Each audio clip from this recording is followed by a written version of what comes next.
বিগত ভিডিওতে আপনাকে দেখিয়েছিলাম নতুন ভোটার কার্ডের জন্য অনলাইনে কিভাবে অ্যাপ্লিকেশন করবেন, কি ডকুমেন্টস লাগবে, কোথায় জমা করবেন। আজকের ভিডিওর মাধ্যমে আপনাকে দেখাবো কিভাবে একটি ভোটার কার্ডকে আপনি ট্রান্সফার বা শিফটিং করবেন। সেটা দেখা যাচ্ছে কোনো বিবাহিতা মহিলার ক্ষেত্রে বাপের বাড়ি থেকে শ্বশুর বাড়ি হতে পারে, বা কেউ অ্যাড্রেস চেঞ্জ করেছেন বা অন্য ভাড়া বাড়িতে থাকেন, সেখানে অ্যাড্রেসটি চেঞ্জ করতে চান বা ভোটার কার্ড যেটা সেটা ট্রান্সফার করাতে চান। এই সমস্ত ক্ষেত্রের জন্যই কিন্তু আপনারা শিফটিং বা ট্রান্সফার করতে পারবেন। এক কথায় আপনার ভোটার কার্ডটি যেখানে আছে সেখান থেকে অন্য জায়গাতে শিফটিং বা ট্রান্সফারের জন্য অনলাইন যে আবেদন সেটাই আপনাকে দেখাবো। তার আগে কিছু কথা আপনাকে জানিয়ে রাখি, আগের ভিডিওতে অনেকে কমেন্ট করেছিলেন যে নতুন ভোটার কার্ড এই ভোটার পোর্টাল থেকে করতে গেলে 6টার অধিক যখন করা হচ্ছে তখন দেখাচ্ছে যে 6টার বেশি হয়ে গেছে, আর হবে না। এক্ষেত্রে কি করণীয়? নতুন সলিউশন কিছু নেই, আপনাকে নতুন করে আবার রেজিস্ট্রেশন করতে হবে। আপনি একটা পোর্টাল থেকে সম্ভবত 6টার বেশি আপনি নতুন ভোটার কার্ডের জন্য অ্যাপ্লিকেশন করতে পারবেন না। আপনি অন্যদের অ্যাপ্লিকেশন করতেই পারেন আপনার পার্শ্ববর্তী বা আপনার ফ্যামিলি মেম্বার্স কিংবা আপনার ফ্রেন্ড সার্কেলের মধ্যে, কিন্তু সেখানে আলাদা আলাদা অ্যাকাউন্ট ক্রিয়েট করে করতে হবে। দ্বিতীয় আরেকটি প্রশ্ন অনেকে করছেন যে ডকুমেন্টসটা কেন জমা করতে যেতে হবে। তো নিয়ম মাফিক কিন্তু ডকুমেন্টস জমা না করলেই চলে, কারণ যেহেতু আমরা ডকুমেন্টস আপলোড করে তবেই আমরা অ্যাপ্লিকেশন করছি। তো এক্ষেত্রে আপনাকে জানিয়ে রাখি কিছু ডকুমেন্টস আছে যেগুলো আপনাকে ক্রিয়েট করতে গেলে অনেকটাই ডকুমেন্টস দিয়ে করতে হয়। তার মধ্যে একটা হলো কোনো একজন ভারতবাসী যখনই 18 বছর বয়স হচ্ছে তখন তাকে ভোটার কার্ড করতে হচ্ছে। তার আগে রেশন কার্ড, আধার কার্ড এগুলো বানানো বা প্যান কার্ড এগুলো কিন্তু খুব ইজি।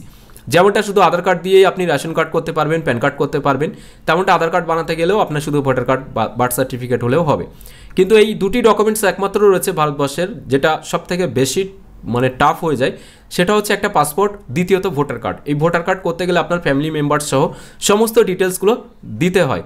এই কারণ এটা একটা সিটিজেনের একটা প্রমাণ হিসেবেও কাজে লাগে। পাসপোর্ট এবং ভোটার কার্ড অত্যন্ত গুরুত্বপূর্ণ একটি ডকুমেন্টস। তো অনেক জায়গা থেকে এই অরিজিনাল ফিজিক্যাল ভেরিফিকেশন হয়তো বা নাও করাতে হতে পারে, অনেক জায়গাতে যেমন আমার এরিয়াতে কিন্তু ফিজিক্যাল ভেরিফিকেশন করাতে হয়, অর্থাৎ সরাসরি যার কাজ হচ্ছে তাকে যেতে হয়। যদি সে প্রতিবন্ধী বা বাইরে থাকে সেটা আলাদা ম্যাটার। তো চলুন আজকে যেহেতু দেখাবো শিফটিং বা ট্রান্সফার কীভাবে করবেন। এর জন্য ফিল ফর্ম 8 এখানে আপনাকে ক্লিক করতে হবে। ফার্স্ট আগে আপনারা ভোটার সার্ভিস পোর্টাল যেটা সেটা ওপেন করবেন, ফিল ফর্ম 8-এ ক্লিক করবেন। এরপরে কিন্তু দেখা যাচ্ছে এখানে দুটি অপশান দেওয়া হবে, একটা হচ্ছে সেলফ অর্থাৎ নিজের জন্য, আর যদি অন্য কারো করতে চান তাহলে আদার ইলেকট্রাল এটা সিলেক্ট করতে হবে। এরপরে এখানে ইপিক নাম্বার যেটা যার আপনি ভোটার কার্ড ট্রান্সফার করবেন তার যে ভোটার কার্ড নাম্বার সেটা আপনাকে এখানে দিতে হবে। তো চলুন আমার যেটা আছে সেটা আমি এখানে দিয়ে দেবো। এরপরে সাবমিট যে বাটনটি আছে এই সাবমিট বাটনে ক্লিক করব। এখানে ক্লিক করার সাথে সাথে দেখতে পারবেন এখানে কিন্তু আপনার স্টেট এবং কনস্টিটিউসি পার্ট নাম্বার সব ইনফরমেশন শো হবে। জাস্ট এখানে ওকে যে বাটনটি আছে এই ওকে বাটনে ক্লিক করতে হবে। এখানে ক্লিক করার সাথে সাথে দেখতে পারবেন পার্ট নাম্বার, সিরিয়াল নাম্বার এগুলো দেখাবে। এরপরে এখান থেকে আপনাকে কিন্তু করতে হবে শিফটিং অফ রেসিডেন্স, এই জায়গা থেকে আপনাকে ক্লিক করতে হবে। এরপরে দুটি অপশান আছে, অর্থাৎ দেখা যাচ্ছে কোনো বিবাহিতা মহিলা একই বিধানসভার আন্ডারে রয়েছে, সেক্ষেত্রে কিন্তু আপনাকে উইথিন অ্যাসেম্বলি কনস্টিটিউসি এটা সিলেক্ট করতে হবে। দেখা যাচ্ছে অন্য বিধানসভার আন্ডারে রয়েছে বা অন্য স্টেটে আছে, সেক্ষেত্রে কিন্তু আপনাকে আউটসাইড অ্যাসেম্বলি কনস্টিটিউসি এটা সিলেক্ট করতে হবে। তো আপনার ক্ষেত্রে যেটা হবে সেটাই সিলেক্ট করবেন। আমি উইথিন অ্যাসেম্বলি বা একই বিধানসভার আন্ডারে রয়েছে এটা সিলেক্ট করলাম। এরপরে ওকে যে বাটনটি আছে ওকে বাটনে ক্লিক করবেন। আর যদি আপনি আলাদা সিলেক্ট করেন তাহলে আলাদা যে আপনার কনস্টিটিউসি আছে এখানে স্টেট সিলেক্ট করতে হবে, পরে আপনার কনস্টিটিউসি সিলেকশনের যে অপশন সেটা কিন্তু দিয়ে দেবে। তো এখানে আমি ওকে করলাম, আমার যেহেতু যেটা আছে সেটা বাই ডিফল্ট চলে আসছে। জাস্ট এখান থেকে নেক্সট যে বাটনটি আছে এই নেক্সট বাটনে ক্লিক করতে হবে। এখানে ক্লিক করার সাথে সাথে দেখতে পারবেন এখানে অ্যাপ্লিকেন্ট যে রয়েছে অর্থাৎ যার ভোটার কার্ড ট্রান্সফার করবেন তার নাম, এখানে তার ভোটার কার্ড নাম্বার, এরপরে এখানে আধার নাম্বারটা দিতে হবে।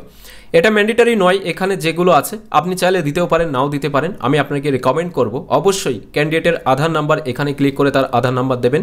এখানে মোবাইল নাম্বার যদি নিজের হয় তাহলে সেলফ ক্লিক করবেন, বাবা মা বা অন্য কোনো হাজব্যান্ড বা অন্য কোনো রিলেটিভের হলে আধার সিলেক্ট করে তার নাম্বারটি দিয়ে দেবেন। ইমেল আইডি যদি নিজের থাকে দেবেন, অন্য কারো হলে সেটাও আপনারা এখানে দিতে পারেন। তো আমি এখানে কোনো কিছুই দেবো না, আপনাকে দেখানোর জন্য যেহেতু ডেমো হিসেবে ভিডিওটা করছি। তো আপনারা অবশ্যই এই তিনটির মধ্যে মিনিমাম ফোন নাম্বার এবং আধার কার্ড নাম্বার এটা অবশ্যই আপনারা দিয়ে দেবেন। এরপরে নেক্সট অপশানে ক্লিক করবেন। নেক্সট অপশানে ক্লিক করার সাথে সাথে দেখতে পারবেন এখানে সি যেটা আছে সিটা কিছু করার দরকার নেই, এটা ছেড়ে দেবেন। পরে যে অপশান আছে এটা হচ্ছে অ্যাড্রেস, অর্থাৎ এখানে কিন্তু বলা হচ্ছে প্রেজেন্ট অর্ডিনারি রেসিডেন্স, অর্থাৎ এখানে স্বামীর বাড়ি যদি বিবাহিতা মহিলার ক্ষেত্রে হয়ে থাকে তাহলে স্বামীর বাড়ির যে ঠিকানা সেটা কিন্তু আপনাকে এখানে দিয়ে দিতে হবে।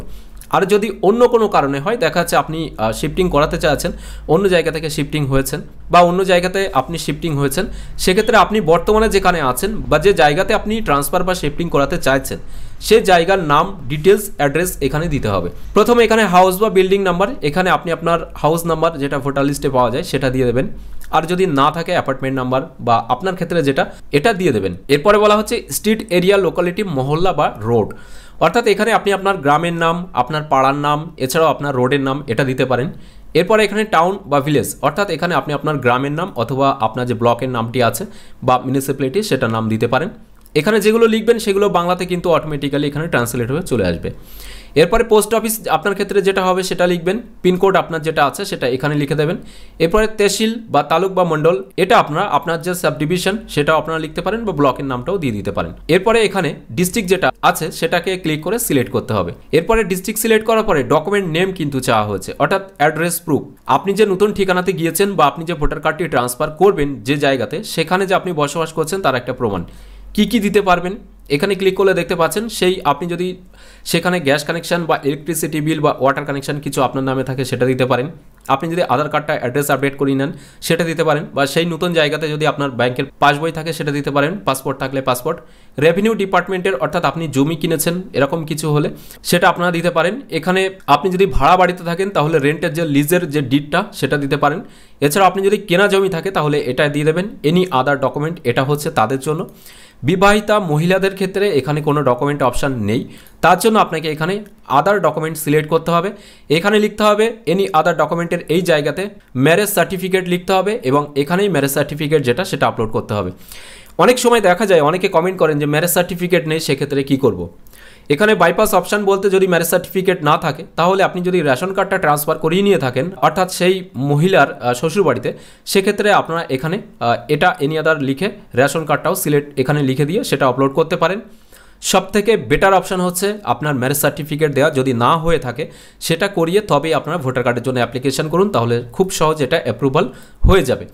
তো এখানে নাম কিছু কিন্তু চেঞ্জ করতে পারবেন না, আপনারা নাম পরে চেঞ্জ করা যাবে। অনেকে প্রশ্ন করেন যে এখান থেকে তো করলাম ট্রান্সফার কিন্তু নাম তো চেঞ্জ হলো না, সেই নামই থেকে গেছে, এমনটা নয়। নাম যদি চেঞ্জ করার থাকে বা স্বামীর নাম চেঞ্জ করার থাকে এগুলো পরে কিন্তু করতে হবে।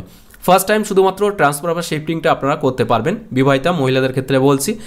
বাবার নামের জায়গায় হাজব্যান্ড নেম বা যা কিছু করুন সেটা ট্রান্সফার হওয়ার পরে কিন্তু করতে হবে। তো এটা দেওয়ার পরে নেক্সট যে অপশানটি আছে এই নেক্সট অপশানে আপনাকে ক্লিক করতে হবে। তো আমি এই জায়গা থেকে মোটামুটি ডেমো হিসেবে দেখানোর জন্য কিছু একটা ইনফরমেশন দিয়ে ফিল করে দিয়েছি। এরপরে নেক্সট যে বাটনটি আছে এই নেক্সট বাটনে আপনাকে ক্লিক করতে হবে। নেক্সট বাটনে ক্লিক করার সাথে সাথে দেখতে পারবেন প্লেস চাওয়া হয়েছে, অর্থাৎ আপনি যে জায়গা থেকে অ্যাপ্লিকেশনটি করছেন সেই জায়গার যে নাম সেটা আপনারা এখানে লিখে দেবেন। এরপরে ফের নেক্সট অপশানে ক্লিক করবেন। এখানে ক্লিক করার সাথে সাথে দেখতে পারবেন এখানে ক্যাপচা যেটা আছে সেই ক্যাপচাটি দেখাবে। জাস্ট এখানে ক্যাপচা কোড যেটা শো হচ্ছে সেম টু সেম ক্যাপচা কোডটা কিন্তু আপনাকে এখানে ইনপুট করতে হবে। এরপরে প্রিভিউ অ্যান্ড সাবমিট যে বাটনটি আছে এই প্রিভিউ অ্যান্ড সাবমিট বাটনে ক্লিক করবেন। এই প্রিভিউ অ্যান্ড সাবমিট বাটনে ক্লিক করার সাথে সাথেই দেখতে পারবেন এখানে কিন্তু ক্যান্ডিডেট নেম বা আপনি যে সমস্ত ইনফরমেশন দিয়েছেন, Aadhaar number, email ID, phone number, সব এগুলো দেখাবে। যেহেতু এটা আমি ছেড়ে দিয়েছিলাম তার জন্য দেখাচ্ছে না। এরপরে পেজটিকে স্ক্রল ডাউন করে আপনারা নিচে চলে আসবেন। নিচে আসার পরে দেখতে পারবেন এখানে এটা ঠিকটা শিফটিং অফ রেসিডেন্সের এখানে দেওয়া আছে কিনা এবং অ্যাড্রেস যেগুলো দিয়েছেন সব কিছু ঠিকঠাক আছে কিনা। আমি যেহেতু ডেমো হিসেবে দেখানোর জন্য এগুলো দিয়েছি, এগুলো একটু দেখে নেবেন। এরপরে এখানে কোনো কিছুই আপনাকে কিছু করার দরকার নেই, জাস্ট উপরে কয়েকটা ইনফরমেশন, অ্যাড্রেসের জায়গাটা বা ফোন নাম্বার, আধার নাম্বার এগুলো ঠিকঠাক দিয়েছেন কিনা একবার দেখে নেবেন। যদি কোনো কারণে ভুল হয়ে থাকে তাহলে কিপ এডিটিং অপশানে ক্লিক করে আপনার আগের অপশানে কিন্তু ফেরত এসে সেটা সংশোধন করে নিতে পারেন।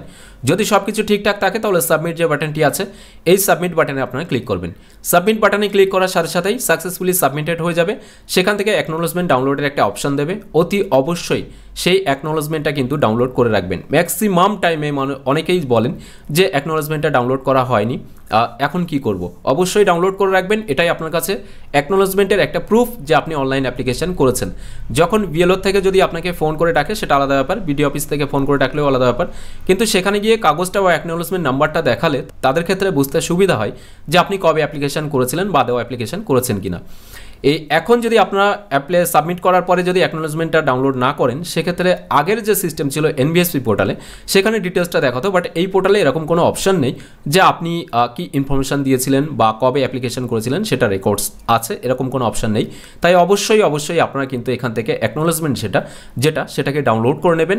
সাথে যে সমস্ত ডকুমেন্টসগুলো নেবেন, বিবাহিত মহিলাদের ক্ষেত্রে হলে ম্যারেজ সার্টিফিকেট বা স্বামীর বাড়িতে কোনো ডকুমেন্টস যেটা ট্রান্সফার করিয়ে এনেছেন, রেশন কার্ড হোক বা আধার কার্ড যদি স্বামীর নাম করিয়ে নিতে পারেন, এই সমস্ত নথিগুলো নিয়ে, এক কথায় আপনার বিয়ে হয়েছে এটার প্রমাণ বা এগুলো নিয়ে স্বামীর ডকুমেন্টস সাথে আপনার ডকুমেন্টস, এগুলো নিয়ে কিন্তু বিডিও অফিস কিংবা বিএলআরও যিনি আছেন আপনার এরিয়ার, সেখানে আপনি ডকুমেন্টস সাবমিট করাতে পারেন, ভেরিফাই করাতে পারেন।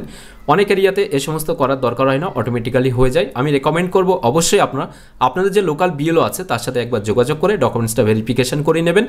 যদি স্পেশাল ক্যাম্পেনিংয়ের মধ্যে না হয় তাহলে বিডিও অফিস থেকে আপনাকে ফোন করতে পারে, অথবা আপনি যেদিন অ্যাপ্লিকেশন করবেন তার পরদিন আপনি নিজেও কিন্তু এই সমস্ত অরিজিনাল ডকুমেন্টস সাথে জেরক্স একটা কপি এবং অ্যাকনোলেজমেন্ট যে রিসিপ্টটা, এটা নিয়ে কিন্তু আপনারা বিডিও অফিসে গিয়ে ডকুমেন্টস ভেরিফিকেশন করালে উইথিন 1 বা 1.5 মাসের মধ্যে আপনি আপনার যে অ্যাপ্লিকেশন সেটা কিন্তু অ্যাপ্রুভাল হয়ে যাবে, যদি সব কিছু ঠিকঠাক থাকে।